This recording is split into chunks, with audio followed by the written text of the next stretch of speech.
And ఆ రోజు అయితే మూవీకి వెళ్దాం అనుకున్నాం, నేను సురయ్య గారు, నివి ఇంకా మనోజ్. సో ఇంకా డిన్నర్ చేసేసి వెళ్దామని అమీన్పూర్లోనే కొత్తగా రామ్కి దోశ అని ఒక స్పాట్ ఓపెన్ చేశారనమాట. సో అక్కడికి వెళ్ళాం డిన్నర్ చేయడానికి. అండ్ ఇక్కడ రష్ అయితే చాలా ఉంది. మేము ఒక పూరి, ఇడ్లీ, ఇంకా పెసరట్టు ఉప్మా, ఇంకా పిజ్జా దోశ ఒక చెప్పుకున్నాం అనమాట. ఆల్మోస్ట్ మాకు ఈ ఐటమ్స్ అన్నీ రావడానికి హాఫ్ అన్ అవర్ పైనే పట్టింది. అండ్ ఇంకా ఫైనల్లీ ఐటమ్స్ అయితే ఓకే బాగానే ఉన్నాయి. ఇంకా అక్కడ మొత్తం ఆల్ ఇన్ వన్ అనమాట. జ్యూసెస్ ఉన్నాయి, టీస్ ఉన్నాయి, ఇంకా చైనీస్ ఫుడ్స్ కూడా పెడుతున్నారు. సో అమీన్పూర్లో ఉండే వాళ్ళు ఎవరైనా ట్రై చేయొచ్చు. అండ్ ఇంకా డిన్నర్ చేసేసి అయితే థియేటర్కి వెళ్ళిపోయాం, ఇంటి దగ్గర ఉన్న యశ్వంత్ సినిమాస్కి.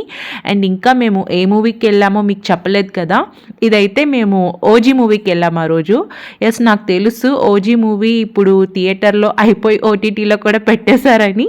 బట్ యా, నాకు వీడియో ఎడిటింగ్ చేయడం లేట్ అయ్యింది. బట్ చేయకుండా వీడియో పోస్ట్ చేయకుండా అయితే ఉండలేకపోతున్నా, బికాజ్ పవన్ కళ్యాణ్ హైప్ అలా ఉందన్నమాట ఓజీలో. సో సూపర్ మూవీ, అసలు అందరు చూడాల్సింది.